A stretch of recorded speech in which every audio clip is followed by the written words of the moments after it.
Right. దేవునికి స్తోత్రం, దేవునికి మహిమ కలుగును గాక.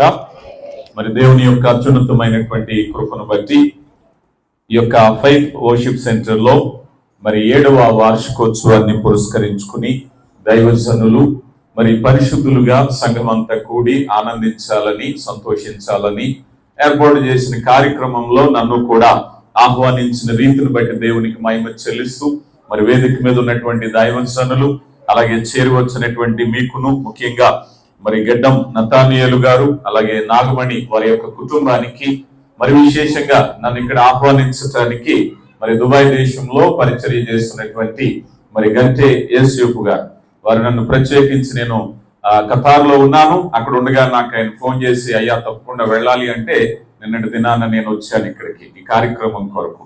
మరి అందును బట్టి దేవునికి మహిమ చెల్లిస్తూ మరి నన్ను ఆహ్వానించిన కుటుంబానికి, చేరువచ్చిన మీ అందరికీ పేరు పేరున ప్రత్యేక శుభాలు తెలియపరుస్తూ ఉన్నాను. ప్రియులారా, నాకు ఇవ్వబడినటువంటి సమయంలో మరి వార్షికోత్సవాన్ని పురస్కరించుకుని సంఘము ఆత్మీయంగా బలపడాలి, ఆత్మల రక్షణ కొరకై, ఆత్మల పోషణ కొరకై కొండ మీద ఉండే పట్టణం వలె బలమైనటువంటి ఘనమైనటువంటి కార్యక్రమాలు జరుగుతూ ఉండాలని హృదయపూర్వకంగా ప్రార్థిస్తున్నాను.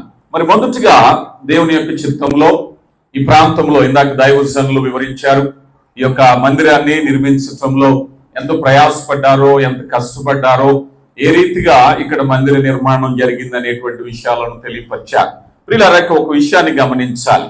ఇక్కడ దేవుని మందిరములో దేవుని చిత్తము జరిగేటప్పుడు ఆ స్వభావాన్ని మనం అర్థం చేసుకున్నట్లయితే, ఈరోజు సంఘంగా మీరందరూ కూడా ఆరాధించటానికి దేవుని యొక్క తేజోమహిమ అనేటువంటి ఒక మాట వింటూ ఉంటారు.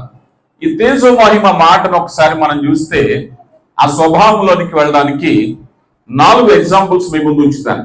అంటే జరిగినటువంటి ఉదాంతంలో మొదటి నుంచి కూడా పరలోకములో అత్యున్నత సింహాసనాసీనుడైనటువంటి దేవుడు ఈ భూమి మీద ఉండేటువంటి మానవులతో సహవాసము కలిగి ఉండడానికి ఇష్టపడ్డారు. ప్రియులారా, జాగ్రత్తగా గమనించండి.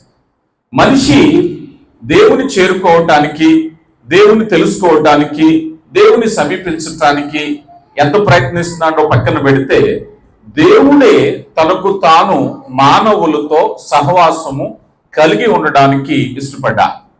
ఈ విషయాన్ని మీకు అర్థం కావాలి అని అంటే 4 విషయాలుగా మీరు గమనించండి. మొదటిది ఏదెను తోట, రెండవది ప్రత్యక్షపు గుడారం, మూడవది సొలొమోను నిర్మించిన మందిరము, 4వది సంఘము. ఈ 4 విషయాలను ప్యారలల్ గా మనం చూస్తే ఒక మాట అర్థమవుతుంది. మొట్టమొదటిగా ఏదెను తోటను మనం చూసినట్లయితే, దేవుడు తన ప్రజలతో అంటే అవ్వ ఆదాముతో కలిసి సంచరించారు, మాట్లాడారు.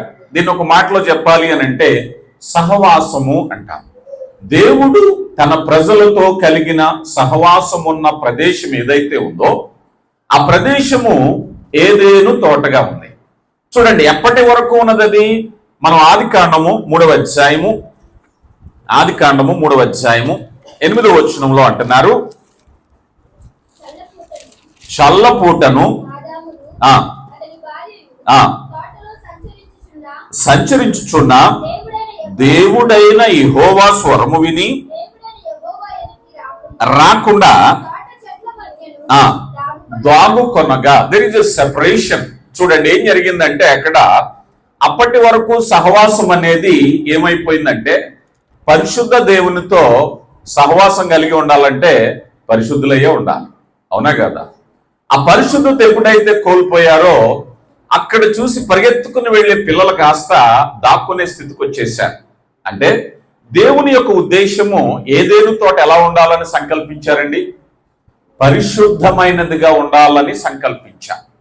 ఏదేను తోటలో ఆజ్ఞాతిక్రమము జరగకూడదని భావించారు. ఏదేను తోటలో క్షేమాభివృద్ధికరమైన సహవాసం ఉండాలని సంకల్పించారు. The first stage. రెండవ స్థితిలో మనకు వచ్చినట్లయితే, రెండవది ప్రత్యక్షపు గుడారం. దేవుడు మోషేతో చెప్పాడు, అయ్యా ఈ ప్రజలను నడిపించేటప్పుడు వారితో నేను ఉండులాగున ఒక మందసం మీతో నడవాలి, ఆ మందసం ద్వారా నేను మీతో సహవాసము కలిగి ఉండాలి. పగలు మేఘస్తంభముగాను రాత్రి అగ్నిస్తంభముగాను తన ప్రజలతో ఆయన కలిసి ఉండడానికి. చూడండి, ఆ సీనాయి పర్వతం మీద దేవుని యొక్క తేజోమహిమ దిగిన వెంటనే వారు భయపడ్డారు. ప్రియులారా గమనించండి, అత్యున్నత సింహాసనాసీనుడైనటువంటి దేవుడు అనాదిగా కూడా తన ప్రజలతో కలిసి ఉండడానికి ఇష్టపడుతున్నారు. అంటే దేవుడు ప్రజలు కలిసేటువంటి ఒక ప్రదేశము కొరకైన ఏర్పాటుగా మనకు కనిపిస్తూ ఉంటుంది. ద్వితీయోపదేశకాండంలో 23వ అధ్యాయము 14వ వచనం. ద్వితీయోపదేశకాండము 23వ అధ్యాయము. నీ దేవుడైన యెహోవా నిన్ను విడిపించుటకును నిన్ను అప్పగించుటకును కనుక నీలో అసహ్యమైనది ఏదైనాను చూచి ఎలా ఉండాలండి? బాల్యము పరిశుద్ధమైనదిగా ఉండాలట. దేవుడు సంచరించటానికి, నీ పట్ల విజయాన్ని ఇవ్వటానికి, నిన్ను నడిపించటానికి ఆయన సంచరించే ప్రదేశము గనక అది పరిశుద్ధమైనదిగా ఉండాలి. చూడండి, ప్రభుత్వాలు మారుతూ ఉన్నాయి, వస్తూ ఉన్నాయి. ఇప్పుడు ఆ ప్రభుత్వ శాఖలు ఏం చేస్తాయంటే ప్రజలకు సంబంధితమైనటువంటి ఆ వనరులు అందించటానికి వారు కార్యాలయాలు విస్తరిస్తూ ఉంటారు. ఉదాహరణకి హాస్పిటల్. ఒకప్పుడు హాస్పిటల్ అంటే ఎక్కడో ఉండేది. ఇప్పుడు మారుమూల ప్రాంతాల్లో కూడా హాస్పిటల్ అనేది అందుబాటులోకి వచ్చింది. పోలీస్ స్టేషన్ అందుబాటులోకి రావాలి. ఇతర ప్రభుత్వ యంత్రాంగాలు అందుబాటులోకి రావాలి. కారణం ఏమిటి? వారికి సమీపంగా అందించాలని ప్రభుత్వ ఆలోచన ఉంటుంది కనుక. గమనించాలి. ఇప్పుడు దేవుడు కూడా విస్తరించటానికి, తన ప్రేమను, పరిశుద్ధతను విస్తరించటానికి ఏ ఉద్దేశం కలిగి ఉన్నారంటే మీకు ఇప్పుడు చెప్పాను. ఒక హాస్పిటల్ ఉంది. హాస్పిటల్ సమీపంగా వెళ్ళినప్పుడు ఆ ప్రాంత ప్రజలకు ఒక ధీమా. ఎందుకని? ఏదైనా అనారోగ్యం వస్తే మాకు సమీపంగా ఒక హాస్పిటల్ ఉంది అని. ఇప్పుడు హాస్పిటల్ ఏమై ఉండాలి? ఆరోగ్యాన్ని అందించేది. జాగ్రత్తగా గమనించండి, ఆరోగ్యాన్ని అందించేటటువంటిది. ఇప్పుడు హాస్పిటల్ ద్వారా ఆ పరిసరాల్లో చక్కని ఆరోగ్యము విస్తరించబడాలి. గమనించండి, ఇప్పుడు పరిశుద్ధమైనటువంటి సంఘము ద్వారా దేవుడు తన పరిశుద్ధతను విస్తరించడానికి ఇష్టపడుతూ ఉన్నారు. ప్రభువారు అంటారు కదా, కొండ మీద ఉండే పట్టణం అట. ఎలా ఉండాలి? అది కొంచెం కింద ఉండకూడదు. అది కొంచెం కింద ఉంటే ఉపయోగం లేదట. పరిశుద్ధుడైనటువంటి దేవుడు, ఎఫెసీ పత్రికలో అపోస్తుడైన పౌలు గారు అంటారు కదా, సంఘము ద్వారా నానా విధమైనటువంటి జ్ఞానము లోకానికి తెలియపరచబడాలి అట. ఇప్పుడు సంఘం చేసే పని ఏమిటంటే దేవుని పని విస్తరించబడాలి. ఇప్పుడు సంఘము ఏ ప్రాంతంలో విస్తరించబడుతున్నా దేవుని కృప విస్తరించబడుతుంది. ప్రియులారా గమనించాను, రీసెంట్ గా ఒక వీడియో ఈ ప్రాంతంలో బాగా వైరల్ అయింది. నేను ఎప్పుడో అక్కడ ఖతార్లో చూశాను. అది ఎవరో ఒక యవనస్తుని పట్టుకుని, ముగ్గురు యవనస్తులు పట్టుకుని కొడుతున్నారు, విచక్షణ రహితంగా గాయపరుస్తున్నారు. అది చాలా పెద్ద ఇష్యూ అయిందని అనుకుంటున్నాను, మీ అందరికీ తెలిసిందని అనుకుంటున్నాను నేను. ఎంత విచారకరమైన విషయం చెప్పండి. చాలా మంది ఆ సోషల్ మీడియాలో దాన్ని దిగువన పెట్టినటువంటి పోస్టులు ఏమిటంటే, వీరిని కాదు వీరి తల్లిదండ్రులను శిక్షించండి అన్నారు కదా. వీరిని కాదు వీరి తల్లిదండ్రులను శిక్షించండి అన్నారు. నేరం ఎవరి మీద వేయాలి? నేరం సమాజం మీద వేద్దామా? నేరం తల్లిదండ్రుల మీద వేద్దామా? నేరం పరిసరాల మీద వేద్దామా? పరిశుద్ధుడైన దేవుడు పరిస్థితులను చక్కదిద్దడానికి తన సంఘము ద్వారా పనిచేయాలని ఇష్టపడుతున్నారు. మానవులను ఎప్పుడు కూడా దేవుడు విడిచిపెట్టలేదు. పాపాన్ని హేతువు చేసుకుని శిక్షించటానికి దేవుడికి శక్తి ఉందా? ఇదిగో అపరాధము చూడటానికి ఇష్టపడినటువంటి దేవునికి పౌరుషం ఉన్నా, ఆయనలో ఉన్న ప్రేమ ఇంకా సరిదిద్దాలనేటువంటి తపన, ఇంకా సరిదిద్దాలనేటువంటి తపన. చూడండి ప్రియులారా, ఇలాంటి భయంకరమైనటువంటి పరిస్థితులలో దేవుని వాక్యాన్ని ఒకసారి మనం చూస్తే ద్వితీయోపదేశకాండంలో ఒక మాట మనకు కనిపిస్తుంది. ఒక యవనస్తుడట తల్లిదండ్రులకు అవిధేయుడైతే, అతడు తల్లిదండ్రుల మాట వినకపోయినా, అతడు ఎంతకీ లోబడకపోయినా గవిని వద్దకు తీసుకెళ్ళి పెద్దలకు చెప్పి ఏం చేయాలంట? రాళ్లతో కొట్టి చంపేయాలట. కొడుకని కూడా చూడకూడదట. గమనించారా? అంటే ఈ పరిశుద్ధత కార్యము ఎలాగ జరుగుతుందంటారు?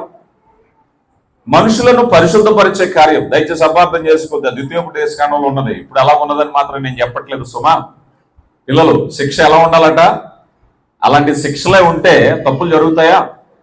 కానీ పరిశుద్ధపరచటానికి, దీన్నే దేవుని ప్రణాళికలో మొదటి నుంచి కూడా మానవుని పరిశుద్ధతలో ఉంచే ప్రయత్నమే తప్పించి మరొకటి కాదు. ఈ ద్వితీయోపదేశ కాండంలో చూసిందే మనం చూస్తే లేవి కాండ గ్రంథం 26లో నేను పరిశుద్ధుడును గనక మీరును, ఇదే కదండి దేవుని యొక్క ప్రణాళిక, ఇదే కదా. ఏదేను తోటలో గాని అలాగే ప్రత్యక్షపు గుడారములో గాని తన బిడ్డలతో తను ఎందుకు ఉండాలనుకుంటున్నారంటే ఆ ప్రత్యక్షత వారికి కలిగించాలని. ఇక తర్వాత మనం మూడవదిగా మనం చూసినట్లయితే సొలొమోను మందిరములో జరిగిన కార్యం. సొలొమోను మందిరములో తేజో మహిమ నిండిన వెంటనే యాజకులు నిలవలేకపోయారట. ఆ మందిరం ఏమవ్వాలండి? తేజో మహిమతో, అంటే దేవుని పరిశుద్ధతను, దేవుని ఆత్మను ఆహ్వానించే ప్రక్రియ సొలొమోను మందిరంలో జరిగింది. అందుకొరకు వారు ప్రణాళిక ఏం చేశారంటే, ఆ సుదీర్ఘంగా చదివితే వారు సామాన్యులను కలుపుకున్నారు, యాజకులను కలుపుకున్నారు, సంగీతకారులను కలుపుకున్నారు, పరిచారకులను కలుపుకున్నారు. యావత్ సంఘము కూడా ఏకమై స్తుతించి ఆరాధించగా తేజోమహిమను చూశారు. ఏ ఒక్కరి ప్రయత్నం కాదు కదా. తేజోమహిమను ఎండాలంటే మా పాస్టర్ గారు అనొద్దు. ప్రతి ఒక్కరి ప్రయత్నము, ఎవరి పని వారు చేసినప్పుడు దేవుడు తేజోమహిమతో నీ సంఘాన్ని నింపుతారు. పిల్లలు గమనించండి. ఆ తేజోమహిమ ప్రజలు అవిధేయతను బట్టి కోల్పోయిన సందర్భాలు కూడా మనం చూసాం. ఇదే మందసం కూడా మనం చూస్తాం. ఫిలిష్తీయుల ఆ బంధకంలోకి వెళ్ళిపోయింది ఒకనొక సమయంలో. ఒకప్పుడు ఏ మందసం చూసి భయపడ్డారో ఆ మందసం ఫిలిష్తీయుల చేతిలోకి వెళ్ళిపోయింది. దావీదు కాలంలో విచారించారు దాని గురించి. పిల్లలు గమనించండి.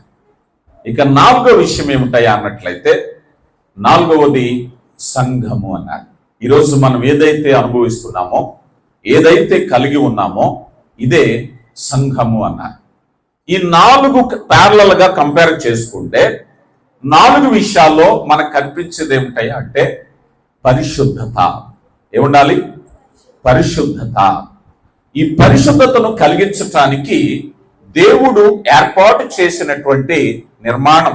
అందుకే ఇప్పుడు మనల్ని ఏమన్నారంటే పరిశుద్ధుల సహవాసము అన్నారు. పరిశుద్ధులుగా ఉండడానికి దేవుడు మనల్ని పిలిచాడు. పిల్లలు గమనించారు. ఈ పరిశుద్ధత నిర్మాణంలో ఇప్పుడు మనం చూడబోతున్నాం. అపోస్తుల కార్యగ్రంథము రండి. అపోస్తుల కార్యగ్రంథము 2వ అధ్యాయము 42 నుంచి మనం చదివినట్లయితే, బోధయందును సహవాసమందును రొట్టె విరుచుట యందును ప్రార్థన చేయుట యందును. చూడండి, ఆదిమ సంఘము ఏ విధమైనటువంటి ఆత్మను కలిగి ఉందంటే వీళ్ళని గమనించాలి. ఆదిమ సంఘం ఉండేటువంటి స్పిరిట్ ఎలా ఉందంటే, మనం ఇప్పటికి 2000 సంవత్సరాల దూరంలో వెనక్కి వెళితే వాళ్ళు వేసినటువంటి పునాది క్రీస్తు యేసు మూలరాయి అయి ఉండగా అపోస్తులు వేసిన పునాది మీద మనం కట్టబడుతున్నాం. పునాది ఎంత బలంగా ఉంటుందో, అవునా కదా, సంఘానికి పునాది ఎంత బలంగా ఉంటుందో పై కట్టడం అంత బలంగా ఉంటుంది. ఆ సంఘమైనా ఈ సంఘమైనా ఏదైనా. ఈ సంఘానికి 4 ముఖ్య విషయాలు ఉన్నాయట. ఆ 4 ముఖ్య విషయాలు ఏమిటంటే, ఈ సంఘము ఎలాంటిదయ్యా అన్నట్లయితే, మన ప్రకటన గ్రంథం 3వ అధ్యాయం తీయదు కానీ సార్దీసు సంఘాన్ని గురించి పరిశుద్ధాత్ముడు చెప్తూ, నీవు జీవించుచున్నావన్న మాటే గాని మృతుడవే అన్నారు. ఈరోజు అమెరికాలో సగటు సంవత్సరానికి ఒక 7 సంఘాలు మూతపడుతున్నాయట. గమనించండి.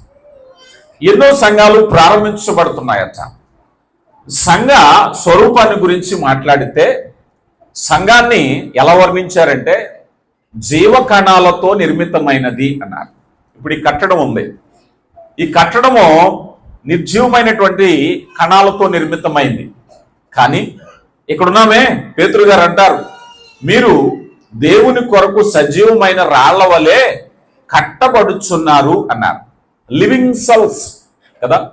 మానవ శరీరం కూడా అనేకమైన కణాల అమరిక. రోజులో ఎన్నో కణాలు పోతూ ఉంటాయి, ఎన్నో కణాలు వస్తూ ఉంటాయి. జీవ కణాల యొక్క ప్రాధాన్యత ఉంటేనే మనిషి జీవిస్తాడు. ఈ జీవ కణాలకు ఉండేటువంటి రెండవ లక్షణం ఏమిటంటే దీనికి ఆహారం కావాలి. ఈ మనిషి బ్రతకాలంటే ఏం కావాలండి?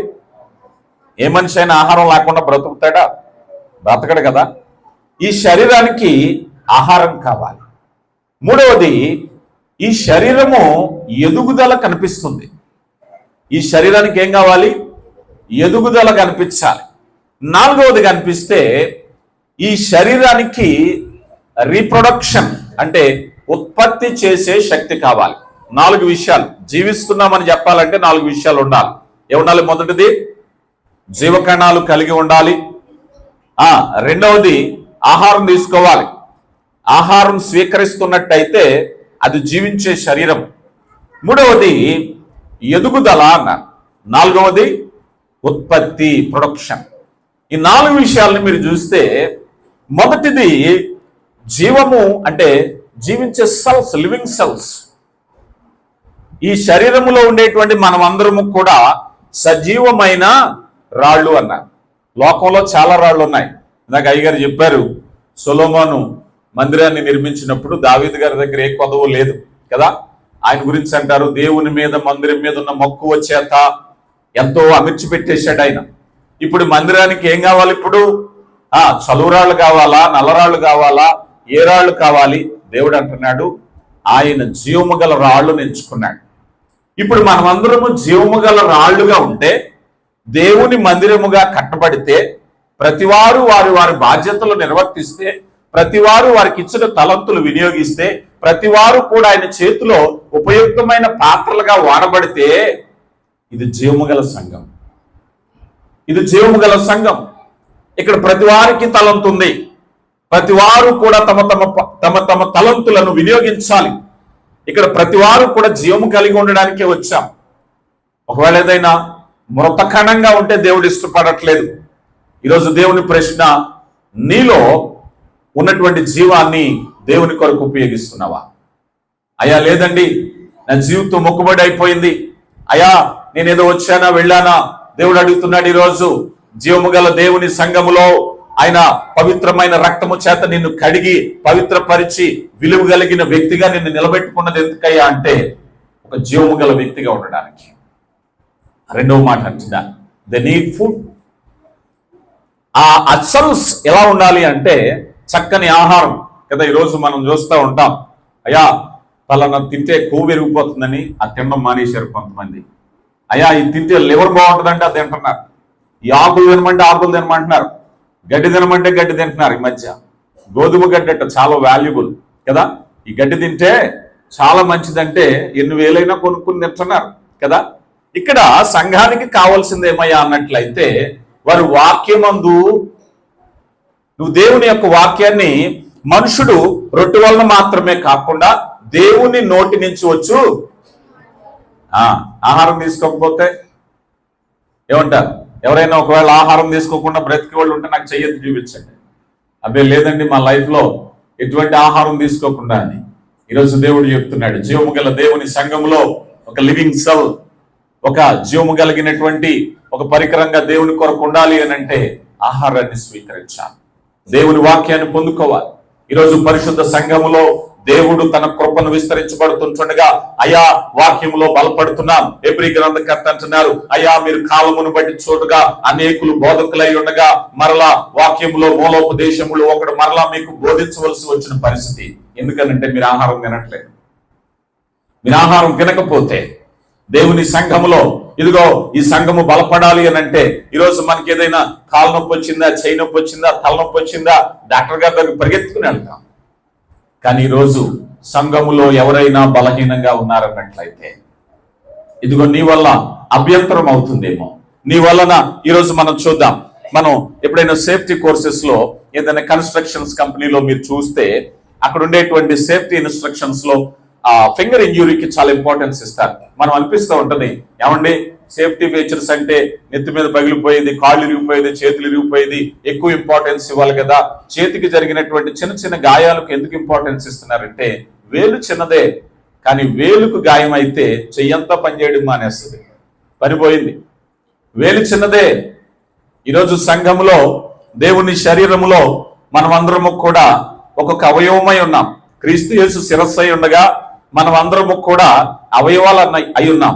ఒకవేళ నువ్వు అనుకోవచ్చు నేను చిన్న అవయవాన్ని అని. చిన్న అవయవంగా నువ్వు పనిచేయటం మానేస్తే, నువ్వు ప్రార్థించటం మానేస్తే, నువ్వు తలంతును ఉపయోగించటం మానేస్తే, నువ్వు దేవుని సన్నిధికి రావటం మానేస్తే ఎంత నష్టం జరుగుతుందో తెలుసా? గమనించాలి. పరిశుద్ధాత్మ దేవుడు జీవము గల సంఘములో జీవించే వ్యక్తిగా ఆహారము చేత బలపడాలని ఇష్టపడుతున్నారు. దెన్ రీప్రొడ్యూస్, ఉత్పత్తి. ఈరోజు నీ నుంచి ఉత్పత్తి మొదలు కావాలి. ఈరోజు నీ నుంచి దేవుని యొక్క ఆత్మ కార్యాలు ప్రారంభమవ్వాలి. ఈరోజు నీ నుంచి అనేకులు రక్షణ పొందాలి. ఈరోజు నీ నుంచి నీ కుటుంబం వారు నడిపించబడాలి. ఈరోజు నీ నుంచి నీ ఇరుగు పొరుగు వారు నడిపించబడాలి. అనేకులకు మాదిరిగా ఉండాలి. అనేకులకు దేవుడు నిన్ను లోకంలో సాక్షిగా, ఉప్పుగా, లోకానికి వెలుగుగా నిన్ను పిలుచుకున్న కారణం ఏమిటయ్యా అంటే నీ ద్వారా ఆయన మహిమపరచబడాలి. లేదండి నాలో రీప్రొడక్షన్ లేదు. అప్పుడప్పుడు మనం చూస్తాం, ఎవరైనా గర్భఫలం లేనటువంటి బిడ్డలు ఉన్నప్పుడు పాపం వాళ్ళ వేదన అతీతమైనది. వారి గురించి ప్రార్థించటానికి అనేక దినాలు కేటాయిస్తాం, ఉపవాసం ఉండి ప్రార్థన చేస్తాం. నిజమే, విచారించదగిన విషయం. కానీ ఈరోజు నీ నుంచి ఎటువంటి ఉత్పత్తి లేని వ్యక్తిగా దేవుని సంఘంలో ఉంటే నీ గురించి నువ్వెంత విచారపడ్డావు? అయ్యా, దేవుని సంఘంలో ఏ విధమైన ఉత్పత్తి లేకుండా బ్రతికేసే వాళ్ళు చాలా మంది ఉన్నారు. అవునా కదా? చెప్పండి. ఈరోజు నీ నుంచి ఉత్పాదకత సాగాలి. ఉత్పాదకత సాగాలి. అంజూరపు చెట్టు దగ్గరికి వెళ్ళి ప్రభు అంటున్నారు, అయ్యా ఈ చెట్టు ఎందుకు, దీనివల్ల నేల ఎందుకు సారం కోల్పోవాలి? ఎందుకు వరకుంది? ఫలాలు ఫలించాలి కదా. ఫలాలు లేదు, ఉత్పాదకత లేదు. ఈరోజు ఉత్పాదకత లేనటువంటి ఏం తక్కువ చేశాం? నీళ్లు తక్కువైనయా? అపోస్తుడైనటువంటి పౌలు గారు అంటున్నారు కొరింథీ పత్రికలో, నేను నాటి తిని అపోలో నీళ్లు పోసిన వృద్ధి కలగచేవాడు దేవుడే. ఆయన వృద్ధి కలగ చేస్తున్నారు. నీతో ఇప్పటి వరకు ఈ సంఘం ద్వారా బహుశా నువ్వు కొన్ని వందలు లేక వేల సందేశాలు నువ్వు విని ఉండొచ్చు, అనేక వేల ప్రార్థనలో నువ్వు పాల్గొని ఉండొచ్చు. దేవుడు అనేక రీతులుగా నిన్ను బలపరుస్తున్నారు, ఆశీర్వదిస్తున్నారు. కారణం ఏమిటి? ఒక చెట్టు వేసి దానికి ఆ ఎరువులు వేసి నీళ్లు పెట్టి కాపుదలిచ్చి కాపు కాస్తున్నామంటే దాని నుంచి ఏం చూస్తాం చెప్పండి? ఏదో ఒక ఫలం చూస్తామా లేదా? ఈరోజు దేవుడి సంఘములో నిన్ను పోషించేటప్పుడు నీ నుంచి ఉత్పాదకత చూస్తారని అనుకుంటున్నావా లేదా? ఖచ్చితంగా చూస్తారు. అవునా కదా? కనుక ప్రియులారా, ఈ 4 విషయాల్లో దేవుడి సంఘంలో నిన్ను నిలబెట్టాలి. అయితే ముఖ్యమైన విషయాన్ని మనం చూసాం కదా. మొదటిగా ఈ సంఘములో ఉండేటువంటి ప్రణాళికలో దేవుని యొక్క ఉద్దేశం ఏమిటాయా అన్నట్లయితే, దేవుడు నీ ద్వారా ఆ పరిశుద్ధతను ఏదైతే ఉందో అది లోకానికి అందించాలి. ఎందుకనంటే మనం చూస్తూ ఉంటాం, ఒక భక్తుడు అన్నాడు, లోకానికి మీరు ఉప్పై ఉన్నారు అన్నారట. ఉప్పు ఏం చేస్తుందండి? పూర్వం ఇప్పుడంటే రిఫ్రిజిరేటర్స్ వచ్చేసినాయి, ఫ్రీజర్స్ వచ్చినాయి, డీప్ ఫ్రిడ్జ్లు వచ్చినాయి, మరొకటి వచ్చినాయి. ఇంతకు ముందు లోకం అనే శరీరము, లోకం అనే మాంసాన్ని దేంట్లో నిల్వ ఉంచేవారు? ఎలా నిల్వ ఉంచేవారు చెప్పాలి? ఫ్రిడ్జ్లు రాకముందు మాంసాన్ని, చేపల్ని ఎలా నిల్వ ఉంచేవారు? నిల్వ చేసి ఉప్పు వేసి నిల్వ ఉంచేవారు కదా. ఈ లోకం శరీర క్రియల చేత నాశనం అయిపోతుంటే దేవుడు ఉప్పుగా నిన్ను దాన్ని నిల్వ ఉంచాలని ఆశపడుతున్నాడు. అది నశించిపోతుంది, అది నశించిపోకూడదు. లోకంలో ఉప్పుగా నువ్వు ఉండాలి. నువ్వు ఉప్పుగా ఉంటే అది నశించిపోకుండా కాపాడబడుతుంది. అబ్రహాము గారు ప్రార్థన చేస్తున్నారు, అయ్యా ఈ పట్టణంలో ఇదిగో ఎంతమంది నీతిమంతులు ఉంటే ఈ పట్టణాన్ని కాపాడుతాం. ఈ లోకాన్ని కాపాడడానికి ఒక నీతిమంతురాలు వాళ్ళు ఉండాలని దేవుడిని పిలిచారు. గమనించండి. అయితే పరిశుద్ధతలో పేతురు గారు రాసిన పత్రికలో కొద్దాం. పేతురు గారు రాసినటువంటి మొదటి పత్రిక 1వ అధ్యాయము 14-16 వచనం.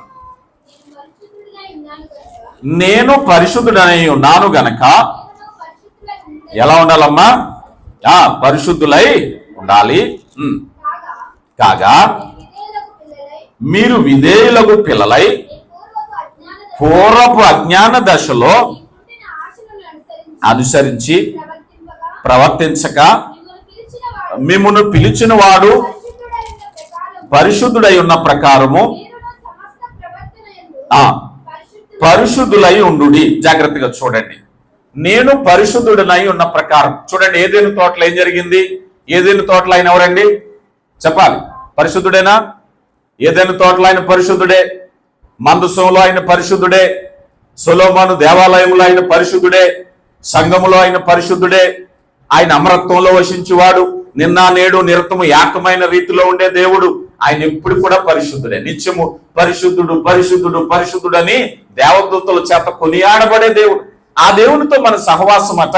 అందుకని పేతురు పత్రికలో ఆదిమ సంఘంలో ఆయన తెలియపరుస్తూ, కనుక నేను పరిశుద్ధుడు గనక మీరును కూడా పరిశుద్ధులై ఉండుడి. అందుకు ఏం చేయాలి?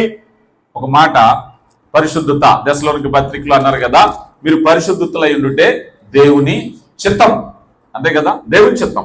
ఈ దేవుని చిత్తంలో అంటున్నారు కదా, మీరు విధేయులకు పిల్లల వలె. ఏం జరగాలి? ఇప్పుడు పరిశుద్ధత జరగాలి అంటే ఒక వ్యక్తి అకస్మాత్తుగా పరిశుద్ధుడైపోతాడా? ఏమంటున్నారో చూడండి. మీరు మొదటిగా విధేయులైనటువంటి పిల్లలు. ఓబే. ఈరోజు సంఘ నాయకత్వానికి నేను ఎందుకు విధేయత చూపించాలి? సంఘ కార్యక్రమాలకు నేను ఎందుకు విధేయత చూపించాలి? దైవజనుడికి ఎందుకు విధేయత చూపించాలి? వాక్యానికి ఎందుకు విధేయత చూపించాలి? నువ్వు పరిశుద్ధుడు అవ్వాలంటే, పరిశుద్ధుడు అవ్వాలి అంటే ఇట్స్ ఎ ప్రాసెస్. ఏమవుతుంది? నువ్వు మొదట విధేయులకు పిల్లల వలె నువ్వు విధేయత కనబరిస్తే, రెండోది ఏమవుతుందట? పూర్వపు అజ్ఞాన దశలో ఏం చేసామండి? ఇంతకు ముందు చేసిందంతా ఏమిటండి? అజ్ఞాన దశ అన్నారు. చూడండి, చాలా మంది క్రీస్తులో రాకముందు ఉండేటువంటి కొన్ని కార్యాలను ఘనంగా చెప్పుకుంటూ ఉంటారు. కొన్ని సాక్ష్యాలు.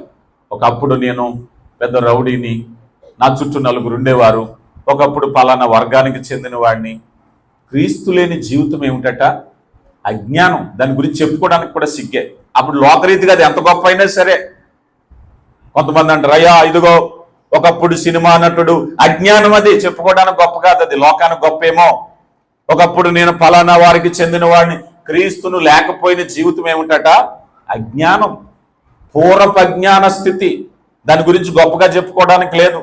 మునుపు విడిచిన వ్యర్థ ప్రవర్తన అంటారు, అది వ్యర్థమైంది. అది క్రీస్తు లేని జీవితం ఏదైనా సరే లోకరీతిగా గొప్పగా కనిపించినా క్రీస్తులో చెప్పుకోవడానికి సిగ్గుపడాలట అది. అందుకని పూర్వపు అజ్ఞాన దశలో ఎలాగైతే ఉన్నామో ఇంతకు ముందు చేసినవన్నీ కూడా అజ్ఞానము. ఇప్పుడు ఏమవుతుందట? మిమ్మల్ని పిలిచిన వాడు. ఎవరు పిలిచారండి? దేవుడు పిలిచాడు. ఇప్పుడు ఆయన పిలిచినప్పుడు మనం వచ్చాం. నిన్ను ఎవరు పిలిచారు? వ్యక్తులు పిలిచారు అనుకుంటున్నావేమో, మరొకరు పిలిచారేమో అనుకుంటున్నావేమో. దేవుడు తన ప్రతినిధులు మీ దగ్గరికి పంపించినా పిలిచిన వాడు ఆయనే. ఎందుకు పిలుచుకున్నాడు ఆయన? రోమిలకు రాయబడిన పత్రిక 8:28 దిగువ భాగాలు మనం చూసినట్లయితే ఆయన మిమ్మల్ని మహిమపరచాలని పిలుచుకున్నాడు. ఎందుకు పిలిచాడండి? మహిమపరచటానికి. ఆయన ముందుగా ఎవరిని నిర్ణయించినో, కనుక ఎవరిని నించినో వాళ్ళని పిలుచుకున్నారు. ఈరోజు దేవుడు నిన్ను పిలుచుకున్నాడు. ఎక్కడికి పిలుచుకున్నాడు?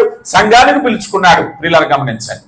ఈరోజు యాక్సిడెంటల్ గా నువ్వు కనిపించట్లేదు సంఘంలో, అకస్మాత్తుగా కనిపించట్లేదు నువ్వు సంఘంలో. పేతురు గారు మరొక చోట అంటారు కదా, జగత్తు పునాది వేయబడక మునిపే ఆయన తలంపుల్లో నువ్వు ఉన్నావట. ఈరోజు ఈ ప్రాంతంలో ఈ సంఘంలో నువ్వు ఉన్నావంటే దేవుని తలంపులో ఎప్పుడున్నావట? జగత్తు పునాది వేయబడక మునిపే ఆయన తలంపుల్లో నిన్ను ఏర్పాటు చేసుకున్నారు. ఇప్పుడు దేవుడి సంఘం ద్వారా నిన్ను పోషిస్తున్నారు, నిన్ను నడిపిస్తున్నారు, నిన్ను బలపరుస్తున్నారు, నిన్ను దీవిస్తున్నారు. ప్రియులారా గమనించండి. నువ్వు ఎలాంటి వ్యక్తివయ్యా అన్నట్లయితే దేవుని కొరకు జీవించే సాధకమై ఉన్నావు. రండి, కొరింథీయులకు రాయబడిన మొదటి పత్రికలోనే 2వ అధ్యాయము 5వ వచనం. 2వ అధ్యాయము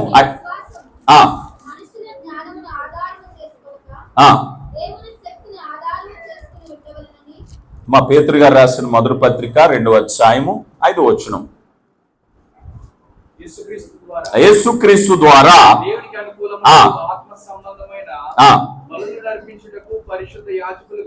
పరిశుద్ధ యాజకులుగా ఉండునట్లు రాళ్ల వలె నుండి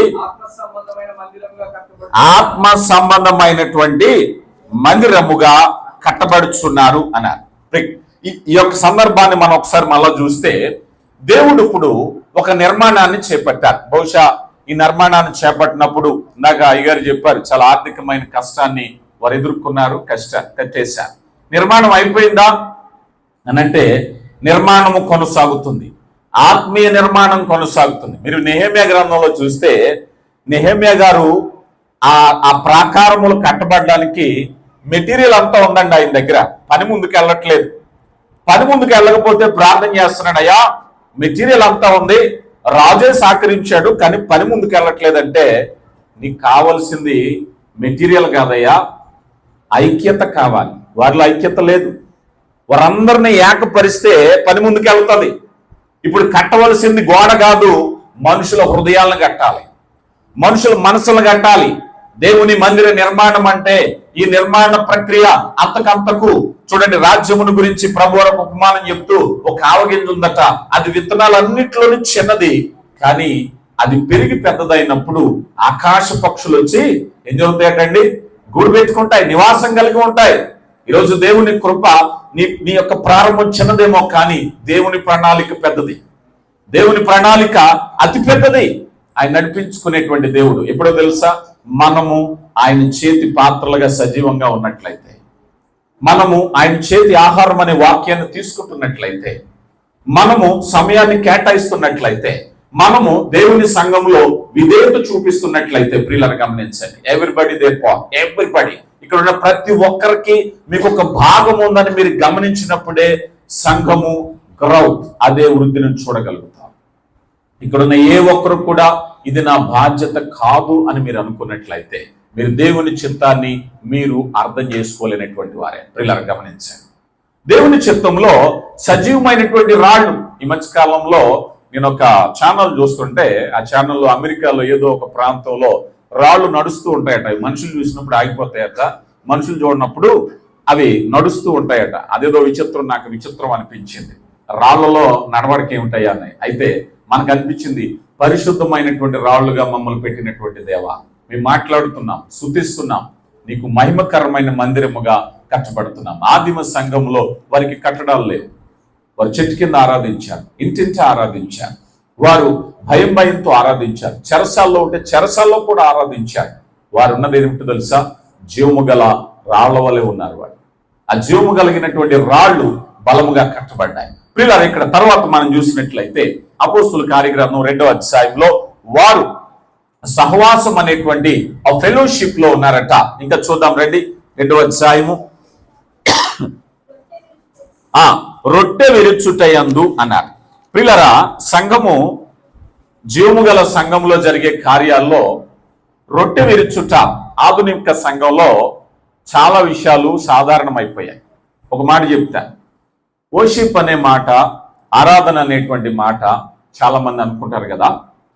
ఆ సంఘములో బలమైన ఆరాధన జరుగుతుంది, ఆ సంఘము బలమైన ఉజ్జీవాన్ని కలిగి ఉన్నారు అనేటువంటి ఒక విధానంలో వెళుతున్న ఈ లోకానికి దేవుడు ఆదిమ సంఘంలో పరిశుద్ధ సమాజంగా ఉంచారు. వారిని పరిశుద్ధ ఆరాధన కాదు, పరిశుద్ధ కార్యక్రమాలు కాదు, లోకములోనే వారిని పరిశుద్ధ సమాజముగా ఉంచారు. ఎందుకో తెలుసా, లోకానికి దేవుడు మాదిరి చూపించటానికి ఒక మంద అవసరమైంది, ఒక సమూహం అవసరమైంది. ఈరోజు దేవుడు నిన్ను ట్రైనింగ్ ఇచ్చి, బలపరిచి, స్థిరపరిచి, పరిశుద్ధతలో మార్చి ఏం చేయాలనుకుంటున్నారు? అపవాదితో దేవుడు చెప్తారు యోబు గ్రంథంలో, ఏ అపవాది, చూసావా నా కుమారుడైనటువంటి యోబును, ఎంత గర్వంగా చెప్పుకుంటారో చూసారా. దేవుడు నీతిమంతుడిగా ఉంటే మనల్ని బట్టి ఆనందించే దేవుడు.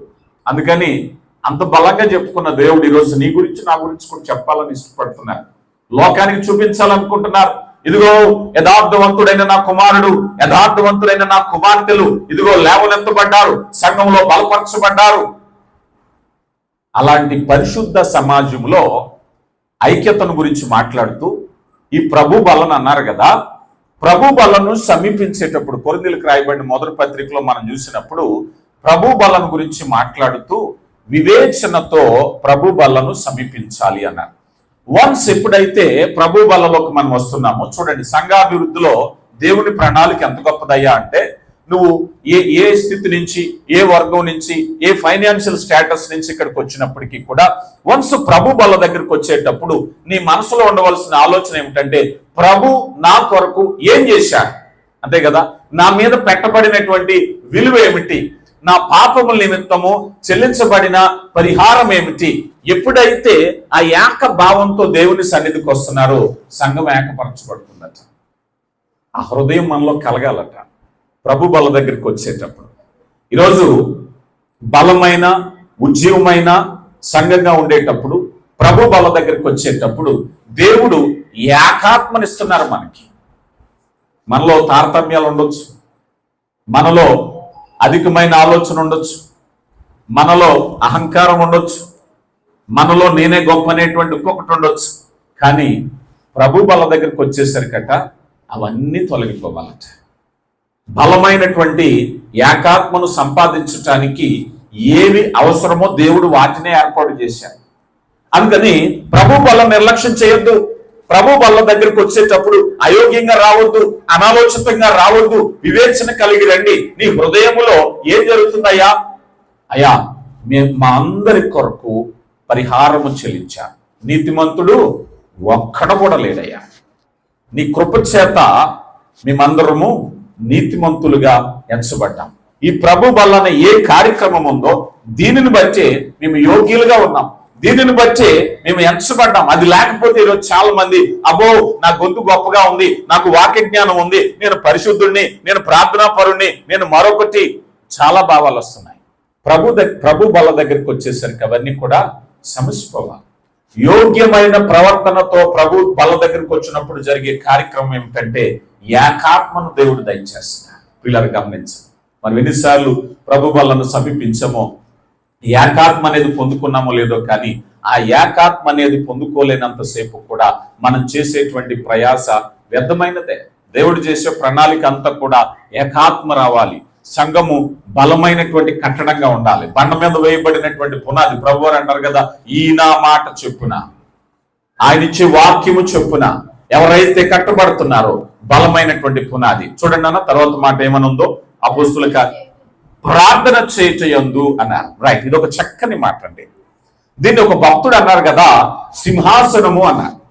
ప్రార్థన ఏమిటంటండి చెప్పాలి. ప్రార్థన ఎందుకన్నారో తెలుసా మాట? ప్రార్థన ఎక్కడికి వెళ్తుందండి? మనం చేసే ప్రార్థన చెప్పాలి, ఎక్కడికి వెళ్తుంది? దేవుని సింహాసనం దగ్గరికి వెళ్ళాలి, ఆయన పాదపీఠం దగ్గరికి వెళ్ళాలి. ప్రార్థన సింహాసనం, ప్రార్థన సింహాసనం. ఈరోజు ప్రార్థనలే జీవితం లేనటువంటి క్రైస్తవ జీవితాలుగా మారిపోయినాయి ఈరోజు చాలా వరకు. పిల్లలు గమనించాయి. ఈ పోలికలన్నీ కూడా మనం ఎక్కడి నుంచి నేర్చుకుంటున్నాం? ఆదిమ సంఘము. ఆదిమ సంఘము ప్రభు ఆత్మ చేత పునాది వేయబడిన సంఘమే ఇది, మరో చేమి కాదుక. ఈ యొక్క సింహాసనపు అనుభవాన్ని గురించి మనం చూసినట్లయితే ఈ మధ్య చాలా మందికి బొత్తిగా అవగాహన లేకుండా పోతుంది. డేవిడ్ షో అనేటువంటి ఒక భక్తుడు, ఒక మిషనరీ, ఆయన గురించి చెప్తూ, ఆయన అత్యంత బిజీగా పరిచర్య చేసినటువంటి దినాల్లో 1980s అనుకుంటాను, అమెరికా దేశంలో పర్యటించేటప్పుడు ఆయన షెడ్యూల్ రూపొందిస్తే అక్కడ తనకు సహాయకుడుగా ఉండేటువంటి వ్యక్తి, అయ్యా మీకు ఇన్ని గంటలకి అపాయింట్మెంట్ ఉంది, ఇన్ని గంటలకి అపాయింట్మెంట్ ఉంది అని చెప్తూ, ఒక ఉదయం 10-11 గంటలకి ఈయన మరొక అపాయింట్మెంట్ ఉంది అక్కడ చూడమంటే, లేదండి ఈ సమయంలో ఏదో అపాయింట్మెంట్ అని చెప్తున్నారు. అక్కడ ఇన్సర్ట్ చేయి, అది నా దేవుని సింహాసనానికి ఇచ్చే అపాయింట్మెంట్, నేను ప్రార్థన చేసే సమయం అది ఎవరికి ఇచ్చే సమయం కాదది. నేను ఎంత ప్రాచుర్యం పొందిన వ్యక్తినైనా నా దేవుని సింహాసనాన్ని నేను సమీపించడానికి అక్కడ నాకు ఒక అపాయింట్మెంట్. నిజమే కదా? డాక్టర్ గారి అపాయింట్మెంట్ అంటే భయం, పోలీస్ స్టేషన్లో అపాయింట్మెంట్ అంటే భయం, మరేదో అపాయింట్మెంట్ అంటే స్కూల్లో అపాయింట్మెంట్ అంటే గంట ముందు పరిగెడతాం. దేవునితో అపాయింట్మెంట్కి మనకు ఎవరికి టైం లేదు. దేవునితో అపాయింట్మెంట్కి జాగ్రత్త లేదు. అవునంటారా లేదా? మనల్ని మనం అనుకుందాం, మనల్ని మనం పరిశీలన చేసుకుందాం. ఎందుకనంటే ప్రార్థన, దావీదు గారి జీవితంలో ప్రార్థనా సమయాలు మనకు తెలుసు, దానియేలు గారి జీవితంలో ప్రార్థనా సమయాలు మనకు తెలుసు. ఈ గల్ఫ్ దేశాల్లో ఉండేటప్పుడు అక్కడ కూడా కొన్ని ప్రార్థనా సమయాలు ఉంటాయి. సమయం అయ్యేసరికి దగ్గరలో మసీదు నుంచి ఆ నమాజ్ వినిపిస్తూ ఉంటుంది వాళ్ళకి ఒకటి. అప్పుడప్పుడు అనిపిస్తుంది కదా మనకు కూడా ఏదైనా సిస్టమ్ ఉంటే బాగుండేమో అని. కానీ దేవుని ఏర్పాటు ఎలాంటిదయ్యా అంటే, దేవుని ఏర్పాటు ఒక మిషన్ లా పెట్టలేదు మిమ్మల్ని. ప్రార్థనా జీవితం కలిగి ఉండాలని, మీ హృదయములో ప్రార్థన ఆలాపన జరగాలని దేవుడు స్వేచ్ఛనిచ్చాడు మనకి. అంటే అత్యధికముగా ప్రార్థన చేయాలని, కేవలము పరిమిత సమయాల్లో ప్రార్థించాలని కాదు, కేవలం ఒక సిస్టమ్ను పెట్టుకుని ప్రార్థించాలని కాదు. నీ హృదయములో హృదయపూర్వకమైన ఆరాధన, నిత్య ఆరాధన, ప్రార్థన జరగాలి. ఈరోజు మన సంఘంలో ప్రతి ఒక్కరు కూడా అలాంటి ప్రార్థన పనులు ఉంటాయి. అలాంటి ప్రార్థన కలిగిన వారు ఉంటే సంఘము ఎంతో బలమైనది. వారు ప్రార్థన చేయదు, విసుగక ప్రార్థన చేశారు. తెస్సలోనికీ పత్రికలో ఎడతెగక ప్రార్థన చేయమంటున్నారు. ప్రార్థన దేవుని సింహాసనం. సంఘంలో ప్రతి వారు కూడా ప్రార్థించేవారు ఉండాలి. సంఘ ప్రార్థనలు జరగాలి, వ్యక్తిగత ప్రార్థనలు జరగాలి, సమస్యల కొరకే ప్రార్థన జరగాలి, వాక్యము కొరకే ప్రార్థన జరగాలి. ఈరోజు మనం చూస్తూ ఉంటాం, చాలా మంది అయ్యా అప్పులు వచ్చినాయి, అప్పుల కొరకు ప్రార్థన చేస్తున్నాం, అయ్యా అనారోగ్యం వచ్చింది, కుటుంబంలో సమస్య వచ్చింది, ఉపవాస ప్రార్థన చేద్దాం, ఆ ప్రార్థన చేద్దాం. ఆదిమ సంఘము ఎవరినైనా సువార్త నిమిత్తం పంపించేటప్పుడు ఉపవాసం ఉండి ప్రార్థన చేశారు. అంటే సువార్త కొరకు ఉపవాస ప్రార్థన చేశారు. ఇప్పుడు మన ఉపవాస ప్రార్థనలు ఎంతవరకు వచ్చినాయండి? మన ఉపవాస ప్రార్థన మన సమస్యల మీద చేసే ప్రార్థన అయిపోయింది. సువార్త కొరకు ఉపవాస ప్రార్థన లేదు, నశించిపోతున్న ఆత్మల కొరకు ఉపవాస ప్రార్థన లేదు, సంఘము ఉద్యమము కొరకు ఉపవాస ప్రార్థన లేవు, బలమైనటువంటి దేవుని వాక్యము కొరకు ఉపవాస ప్రార్థన లేదు. ఆదిమ సంఘానికి మనకి అదే వ్యత్యాసం. ఈరోజు పెద్ద నోటీసులు పెడుతున్నారు, విమర్శ అంటే విమర్శ అంటారు, ఉపవాస పండగ. దేనికోసం అయ్యా జాబితా? దేనికోసం? రోగాల కోసం, దెయ్యాల కోసం, అప్పుల కోసం, ఇంకొక దాని కోసం. అయ్యా మా సంఘంలో బలమైనటువంటి వాక్య ప్రవాహం కావాలి, ఉజ్జీవము కావాలి, ప్రార్థనా పరులు లేవనెత్తబడాలి, అనేక మంది బలమైనటువంటి యోధులుగా యవన బిడ్డల కొరకు, రక్షణ కొరకు, ఇలాంటి విషయాల కొరకు ప్రార్థన విలువైనది. కనుక ప్రియులారా, దేవుని కృపలో పరిశుద్ధ సహవాసము కలిగినటువంటి, దేవుని సహవాసము కలిగినటువంటి సంఘంలో మనం ఉన్నాం. దేవుడు ఒక నమూనాను మనకి ఇచ్చారు. మన సొంత ప్రయత్నాలు కాదు, సొంత ఆలోచనలు కాదు, ఎవరి తెలివితేటలు ఏమి కాదు. ఏదైతే ఆదిమ సంఘములో వ్రాయబడిందో, సత్యాన్ని ప్రేమించారు ఆదిమ సంఘం, వాక్యాన్ని ప్రేమించారు. బరియా సంఘస్థులు పౌలు శీలలో చెప్పిన సంగతులు అలాగున్నవో లేదో అని వారు చెప్పిన తర్వాత లేఖనములను పరిశీలించారు. సత్యాన్ని ఎంతగా ప్రేమించారో, సత్యాన్ని ప్రేమించారు. వాక్యం కావాలని వారు ఎదురు చూశారు ప్రార్థనా పూర్వకంగా. ఈరోజు మనకి ఎక్కువైపోయింది వాక్యం. ఎక్కడ చూసినా వాక్యమే, సోషల్ మీడియాలోని వాక్యమే, ఎటు చూసినా వాక్యమే. కానీ విచారకరమైన విషయం ఏమిటంటే, ఆ వాక్యం హృదయంలోకి వెళ్ళట్లేదు. చుట్టూ ఉంటుంది వాక్యం, కానీ హృదయంలోకి వెళ్ళట్లేదు. ఈరోజు సెర్చ్ ఇంజిన్స్ అన్ని కూడా ఆపరేట్ చేస్తున్నారు, తెలుసుకోవడానికి ఇష్టపడుతున్నారు, ఆచరించడానికి ఇష్టపడట్లేదు. ఇన్ఫర్మేషన్ ఎవరి దగ్గర తక్కువ లేదు. ఏ వచ్చేసింది, అంత ఇన్ఫర్మేషన్ కూడా ఒక్కసారిగా లాగేసుకోవడానికి చూస్తున్నారు. కానీ దేనికి ఆచరించడానికి లేనప్పుడు, విధేయత లేనప్పుడు కదా, ఆ బిడ్డలు విధేయత చూపించే బిడ్డలు అయి ఉండాలట. ఈరోజు ప్రతి వారు ప్రతి సమస్య గురించి తెలుసుకునేటువంటి ప్రయత్నం చేస్తున్నారు, వాదోపవాదాలు పెట్టుకుంటున్నారు. దేని కొరకయ్యా సత్యము? ఒక మాట అనుకున్నాం. ఈరోజు చాలా వరకు ఈ సత్యముల గురించి మనం చూస్తే యోహాను సువార్త 17వ వచనంలో, నీ వాక్యమే సత్యం, నీ వాక్యమే సత్యం. సత్యం నేను ఏం చేయాలో తెలుసా? సత్యము నేను ఇతరులు ప్రేమించే వారిగా చేయాలి, సత్యం ఇతరులు నిన్ను క్షమించే వారిగా చేయాలి, సత్యము నిన్ను నీ ప్రేమను విస్తరింపబడే వ్యక్తిగా చేయాలి. కానీ ఈరోజు అదే వాక్యం బతుకుని కత్తులు దూసే వాళ్ళు తయారయ్యారు, వ్యతిరేకించే వాళ్ళు తయారయ్యారు, పగలు పెంచుకునే వాళ్ళు తయారయ్యారు. వాక్యానికి లోబడితే సంఘానికి లోబడాలి, దేవుని చిత్తానికి లోబడాలి. ప్రియులరా, బలమైనటువంటి సంఘముగా ఈ యొక్క సహవాసం ఉండాలని దేవుని యొక్క తలంపులు. మరి ప్రియులు ప్రార్థించి ప్రయాసతో ఏర్పాటు చేసినటువంటి ఈ సంఘము దేవుని యొక్క తేజో మహిమతో నింపబడాలి అంటే ప్రతి ఒక్కరూ మీకు ఒక బాధ్యత ఉందని గమనించారు. ఇదే ఒక్కరి బాధ్యతని మాత్రం అనుకోవద్దు, ప్రార్థించే బాధ్యత. చివరిగా ఒక మాట చెప్తాను. ఒక దైవజనుడు ఇక్కడ వాక్యం చెప్పడానికి అతడు ఎంత సిద్ధపడాలని మీరు కోరుకుంటున్నారో, ఎంత మంచి వాక్యం చెప్పాలని మీరు కోరుకుంటున్నారో, మీరు ఇంటి దగ్గర బయలుదేరేటప్పుడు కూడా మీరు కూడా అంతే ప్రార్థనతో సిద్ధపడి రావాలి. అదేదో ఆయన బాధ్యత అండి, నాకు సంబంధం లేదు అని అనుకుంటే నీ బాధ్యత ఏంటో నీకు తెలుసా? ప్రభువా, నీ వాక్కు కొరకు నేను ఆశపడుచున్నాను కదా. ఇర్మియా గారు అంటారు, ఆయన వాక్కు నాకు దొరకగా నేను భుజించి తిని. ఎంత ఆకలి కొని ఉన్నాడు చూసారా కదా. ఆకలి కొని ఉంటే తృప్తిపరిచే దేవుడు. నిజంగా నువ్వు ఇంటి దగ్గర నుంచి వచ్చేటప్పుడు, అయ్యా సంఘంలో బలమైనటువంటి కార్యం నేను చూడాలి, అయ్యా బలమైన సందేశాన్ని నేను పొందుకోవాలని ప్రతి ఒక్కరూ ఆ బాధ్యతగా ప్రార్థన చేస్తే పరిశుద్ధాత్మ దేవుడు ఎంత గొప్ప దేవుడో తెలుసా? సంఘము ఆసక్తిగా ప్రార్థన చేస్తే చెరసాల పునాదులు అంత శక్తి కలిగిన ప్రార్థన సంఘ ప్రార్థన. ఆ సంఘ ప్రార్థనలో నీ ప్రార్థన ఉందా? సందేశం కొరకు నీ ప్రార్థన ఉందా? ఆత్మల రక్షణ కొరకు నీ ప్రార్థన ఉందా?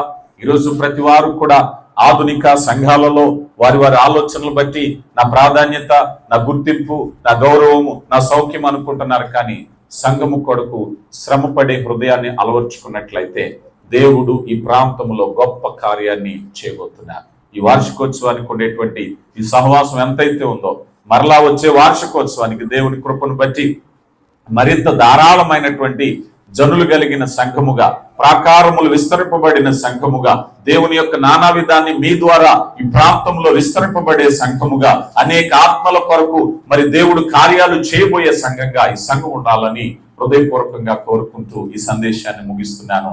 దేవుడు మిమ్మల్ని బహుగా దీవించునుగాక. మరొకసారి మరి నన్ను ప్రేమతో ఆహ్వానించినటువంటి మరి కుటుంబానికి అవకాశం ఇచ్చిన దైవ సన్నిధికి ధన్యవాదాలు.